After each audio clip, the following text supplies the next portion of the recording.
Masih bersama kami pemirsa di Apa Kabar Indonesia Siang. Dunia kanak-kanak sedang tidak baik-baik saja. Kali ini pemirsa 3 siswa SD ditangkap polisi di Gresik, Jawa Timur setelah mencuri sepeda motor. Ketiganya, pemirsa ternyata sudah beraksi berulang kali.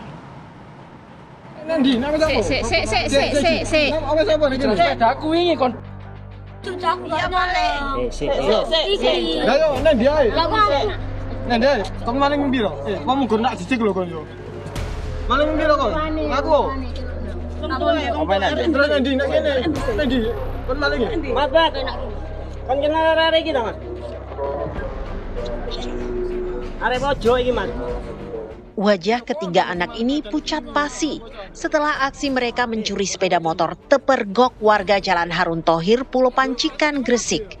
Karena yang ditangkap anak-anak SD, mak-mak pun mencoba menengahi agar warga yang emosi tidak melampiaskan amarah pada anak-anak itu secara fisik. Warga kemudian menggeledah ketiga anak SD itu. Mereka tambah terperangah setelah mendapati banyak kunci sepeda motor beragam jenis dari saku anak-anak tersebut.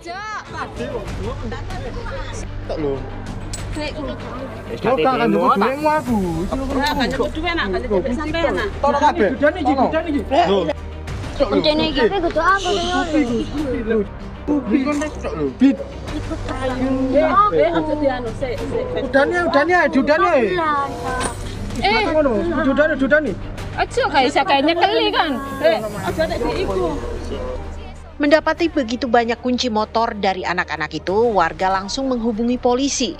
Ketiga anak itu pun diboyong ke kantor polisi. Mereka masing-masing adalah F usia 12 tahun, NA usia 10 tahun, dan HR usia 9 tahun. Saat diperiksa, trio bocah SD tersebut ternyata sudah berulang kali beraksi. Anak-anak ini menjual sepeda motor curian demi bisa bermain di arena permainan dalam mall. Jadi modus dari ketiga ABH ini sendiri yaitu mendorong motornya lalu dijual. Pemeriksaan sementara dan berapa TKP yang 4. mereka lakukan? Untuk sementara hasil dari pengembangan maupun interogasi, keterangan dari saksi maupun dari ABH sendiri ada 4 TKP. Namun motor yang berhasil diamankan itu ada 1. Pada aksi pertama, mereka tak sempat menjual sepeda motor curiannya karena malah digondol maling lain. Pada aksi kedua, mereka menjual sepeda motor curiannya kepada orang tak dikenal seharga Rp150.000 yang kemudian digunakan untuk bermain dan jalan-jalan. Pada aksi ketiga, korban anak-anak ini tidak mau melanjutkan laporan. Sedangkan pada aksi terakhir mereka tertangkap warga saat sedang mendorong sepeda motor curian. Ya, karena tidak bisa mengendarai sepeda motor, ketiga anak-anak ini menggondol barang curiannya dengan mendorong. Lalu bagaimana bisa ada 18 kunci motor ditemukan pada anak-anak itu? Ternyata trio bocah SD ini mengoleksinya dari temuan di jalanan. Menjadi satu pertanyaan besar, bagaimana 3 anak SD bisa punya ide mencuri sepeda motor demi bersenang-senang menikmati kehidupan kanak-kanak? Dari Gresik, Jawa Timur, Muhammad Habib, TV One mengabarkan. Pemirsa, kasus di Gresik ini sungguh sangat unik, tapi juga sekaligus memprihatinkan. Bagaimana bisa 3 siswa SD beberapa kali mencuri sepeda motor? Ya pemirsa, dan untuk itu kita akan hadirkan dialog mengenai untuk mendalami kasus tersebut. Sudah ada di studio, ya ini adalah Ibu Erlinda, mantan komisioner KPAI yang sekarang menjadi pemerhati perempuan dan juga anak ya Bu ya. Selamat siang Bu. Selamat siang, Assalamualaikum. Waalaikumsalam. Tentunya dari sambungan Zoom juga sudah ada narasumber kami juga yang bergabung, ada AKP Abid Uwais Al-Korni selaku Kasat Reskrim Polres Gresik. Mungkin kita akan terlebih dahulu ke AKP Abid Uwais untuk mengetahui duduk perkara dari kasus ini. Selamat siang Pak. Selamat siang Mbak. Iya, Pak, ini kalau dilihat kasusnya sungguh sangat memprihatinkan Pak. Ini ketika dimintai keterangan, apakah anak-anak tersebut menyampaikan motivasinya ataupun yang menjadi latar belakangnya ini apa Pak? Ya betul, kami jelaskan sedikit. Kami juga ikut prihatin terkait dengan kejadian yang sedang kami tangani. Karena memang ABH sendiri ini masih sangat belia, umur masih 12 tahun, namun sudah ada di dalam benaknya atau pikirannya untuk melakukan suatu tindakan yang melanggar hukum. Oke, Pak Abid, setelah anak-anak ini diserahkan kepada pihak kepolisian, apakah mereka juga sebelumnya telah dipertemukan oleh pihak keluarga atau seperti apa, Pak? Kami jelaskan, Mbak. Jadi setelah kemarin diamankan dan dibawa ke Polres Gresik, memang ketiga ABH ini sudah kita lakukan pemeriksaan dan pendampingan oleh Bapas maupun orang tuanya pun kita panggil. Dari hasil pemeriksaan, memang murni dari ketiga ini yang berniat untuk melakukan aksinya tersebut. Dari beberapa TKP, ketiga ABH ini yang memang tidak pernah terpisah untuk melakukan pencurian motor tersebut. Seperti itu. Oke Pak, tapi kalau berdasarkan hasil informasi yang kami dapatkan, anak-anak tersebut ini mengaku menjual sepeda motor curian seharga Rp150.000. Lalu ini uangnya digunakan untuk bermain di tempat permainan yang ada di mall dan juga untuk jalan-jalan. Apakah ini memang mereka suka bermain game di mall tersebut atau seperti apa, Pak? Oh iya betul. Jadi hasil pemeriksaan yang kami lakukan dari keempat TKP yang sudah dilakukan pencurian, satu diantaranya yang sudah berhasil dijual dengan memang harga dengan nominal Rp150.000, yang mana hasil penjualan itu digunakan untuk main time zone di salah satu Ramayana di wilayah Gresik. Oke Pak Abid, tentunya pihak kepolisian juga telah meminta keterangan dari pihak keluarga ya. Apa yang disampaikan oleh pihak keluarga? Apakah sebelumnya mereka sudah mengetahui kejadian ataupun perilaku yang dilakukan oleh anak-anaknya atau seperti apa? Karena ini informasinya bukan baru satu kali, Pak. Ya betul. Jadi dari keluarga sendiri sudah mencoba memasukkan anak-anak tersebut ke pesantren. Sudah beberapa kali juga dinasihati oleh baik dari pihak keluarga maupun dari kerabat, namun memang yang kami lihat salah satu pengaruh dari faktor lingkungan juga dari anak ABH ini sendiri, karena dari pihak orang tua sendiri sudah melakukan nasihat, memberikan peringatan untuk terkait dengan hal-hal yang tidak boleh dilakukan. Namun tetap saja yang terakhir ternyata ketiga ABH ini tetap melakukan hal yang sama dan ketahuan oleh masyarakat. Oke, baik, ini artinya memang ada faktor lain ya Nadila.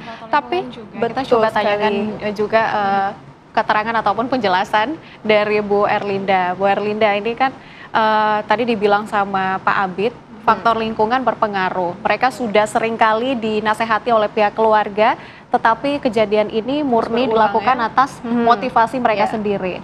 Menurut Anda bagaimana nih? Ya, terima kasih. Betul sekali, kita tahu bahwa apa yang dicontohkan adik-adik kita ini ya, dan kita miris karena salah satu diantaranya baru di tingkat SD 9 tahun. Dan apa yang disampaikan oleh Bapak kita tadi, Pak Kanit Reskrim, juga sudah menyatakan ini bukan yang pertama kali. Artinya ada beberapa hal yang kita bisa lihat. Yang pertama, pola asuh di rumah. Pola asuh di rumah, kita mencurigai bahwa terjadi pengabaian dari pihak orang tua. Nah, pengabaian pun juga kita tidak bisa mengatakan bahwa orang tua 100% salah, tidak. Karena bisa jadi sang orang tua juga tidak memahami pola asuh yang sebenarnya yang dibutuhkan seorang anak tuh bagaimana.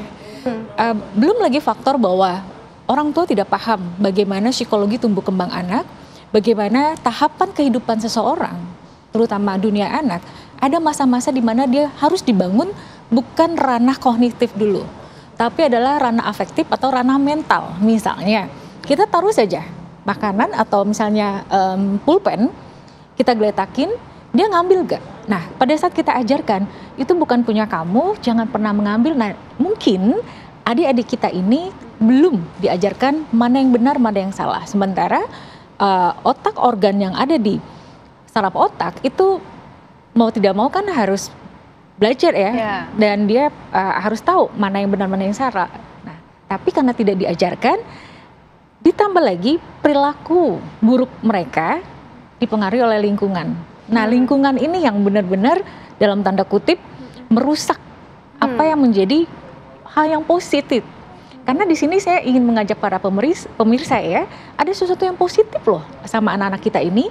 Bagaimana positifnya mereka bisa punya ide, bisa bekerja sama. Ini nggak bisa dipakai motornya, tapi gimana caranya bisa dipindah tangankan. Tapi hal yang positif ini berubah menjadi negatif karena tidak ada pendampingan dari orang tua. Oleh karena itu mungkin saya izin ya, mudah-mudahan didengar oleh banyak pihak, terutama pemerintah kita hari ini, karena kita tahu cita-citanya Pak Presiden Prabowo menginginkan generasi kita unggul. Tapi kalau logika ini dibiarkan, sayang. Yang pertama, hidupkan kembali program kita yang namanya sudah ada perpresnya kan, Kota Kabupaten Layak Anak, Kota Ramah Anak, karena kita ingin menuju Indonesia ramah anak. Oleh karena itu setiap desa kita haruskan ada yang namanya program-program unggulan. Contoh, yang paling kita dorong misalnya adalah Desa Ramah Anak sampai ke tingkat RT RW. Ada Satgas Perempuan dan Anak juga misalnya. Tapi yang paling kita inginkan adalah mendorong anak cerdas, no kriminal gitu. Anak cerdas, tidak pidana. Nah itu bagaimana caranya? Adakan yang namanya di tingkat, kalau misalnya di tingkat desa satu konselor kurang cukup, kenapa enggak misalnya di tingkat 1 RW ada konselor. Kita bisa loh, apalagi sekarang ada media sosial ya, kita bisa bikin parenting, digital parenting, itu untuk yang demikian. Terus kenapa tidak di setiap misalnya kecamatan, syukur-syukur di tingkat RT RW itu ada namanya pojok kreativitas. Mungkin ini sekaligus juga untuk menyalurkan kreativitas anak-anak tadi, kita lihat kan betapa adik-adik kita ini ternyata hobinya bermain. Yes, kita harus tahu bahwa setiap anak memang pada usia sebegitu hidupnya adalah dunia bermain. Karena mereka bukanlah orang dewasa mini seperti kita gitu. No, kita aja suka main juga ya, main game. Tapi bagaimana mereka harus diinformasikan, karena mindset mereka harus terbangun. Mana yang boleh, mana yang tidak. Gitu. Apalagi tindak pidana. Nah, termasuk juga sudah saatnya kita bisa memetakan minimal satu desa mana keluarga-keluarga rentan yang akan menjadi pelaku pidana atau anak-anak ABH.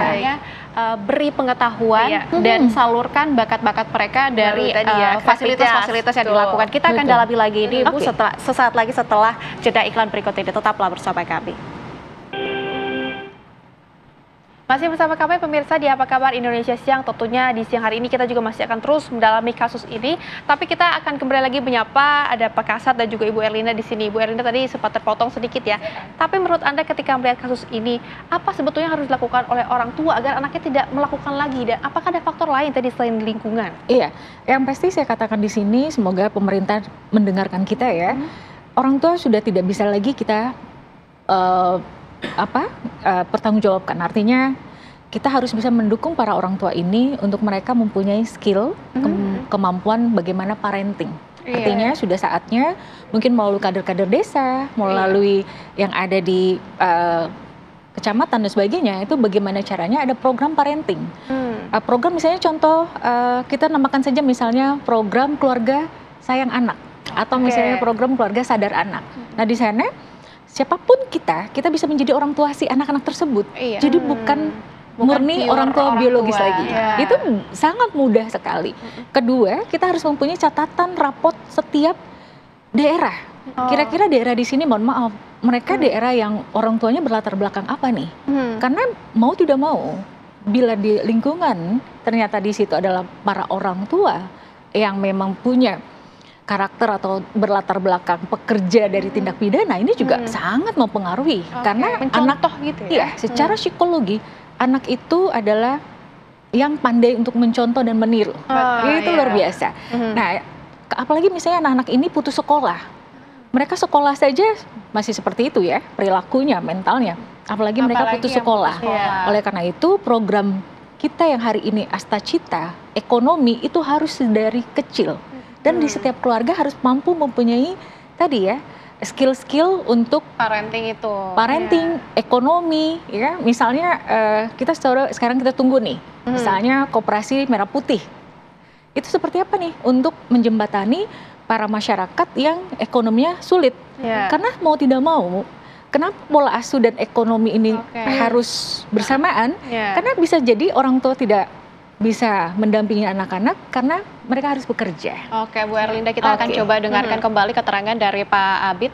Pak Abid, saat ini bagaimana kondisi anak-anak yang sudah ditahan ataupun sudah diamankan oleh pihak kepolisian, dan bagaimana proses hukum dan pendampingan yang akan dilakukan untuk ketiga anak-anak ini, Pak? Siap Mbak, kami jelaskan terkait dengan ketiga ABH ini sendiri sudah kita titipkan ke Dinsos karena memang terkait penanganan ABH itu sendiri berbeda penanganannya. Kita memakai sistem peradilan anak berbeda dengan orang dewasa pada umumnya. Jadi untuk pendampingan pemeriksaan juga kita berkoordinasi dengan Bapas dalam pemeriksaan pendampingannya itu, dan untuk kita titipkan juga ke Dinsos. Namun proses untuk sementara masih berproses karena ada kelengkapan-kelengkapan yang memang perlu kami lengkapi terkait pemeriksaan maupun berkas-berkas lainnya. Baik, polisi juga masih terus mendalami kasus ini ya. Dan juga Pak Abi, terima kasih banyak sudah bergabung bersama dengan kami di Apa Kabar Indonesia Siang. Semoga kasus ini juga tidak terjadi ya, Nadila ya, di lokasi manapun yang ada di Indonesia. Selamat kembali beraktivitas, Pak.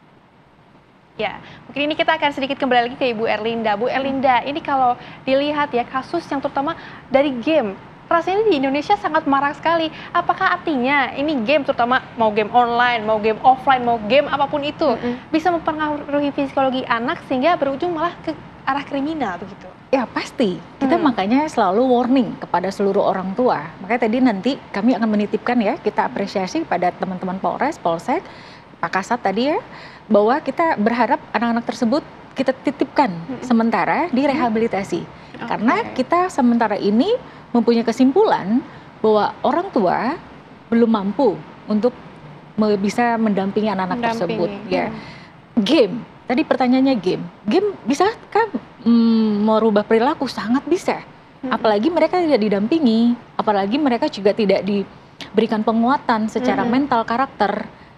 Mereka juga tidak didampingi dengan seseorang yang memang paham tentang hal tersebut, sehingga mereka mengatakan bahwa dunia ini hanya game. Nggak udah masalah sebenarnya, asal mereka kuncinya apa? Bisa manajemen, ya kan? Kuncinya apa lagi? Bahwa mereka tidak menghalalkan segala cara untuk mereka bisa berselancar di dunia maya untuk bermain game, ya kan? Atau bermedia sosial. Artinya di sini kita tidak bisa menyalahkan si gamenya, tapi yang kita salahkan adalah orang-orang yang ada di sekelilingnya, lingkungan yang harusnya orang tuanya mereka mampu, ya kan? Contoh kecil sebenarnya pada saat anak-anak ini, coba nanti ya kita lihat mereka di di tempat sosial ya, sosial atau dinas sosial. Mereka kita jauhkan dulu dengan gawai-gawainya, dan mereka kita berikan juga dengan olahraga yang konvensional misalnya ya, atau permainan konvensional lainnya. Mereka akan lupa dengan game tersebut. Apalagi mereka dikuatkan dengan akidah. Mereka misalnya Muslim, bagaimana mereka didukung untuk jam segini waktunya kamu sholat, jam segini kamu waktunya belajar agama, baca Quran dan sebagainya. Otomatis mereka bisa memanajemen diri, dan mereka pada akhirnya terbangun karakter. Ternyata yang ini tuh salah, yang ini yang benar. Nah ini yang kita selain juga betul. Dan energi mereka tuh sangat besar. Energi mereka bisa menjadi negatif kalau tidak diarah. Betul, Bu Erlinda, terima kasih banyak untuk penjelasannya. Tentunya kita berharap kasus seperti ini tidak terjadi pada anak-anak lain lagi. Dan harus kita dorong, tentunya perlu kita dorong program-program kampanye untuk melindungi anak-anak. Betul. Terima kasih.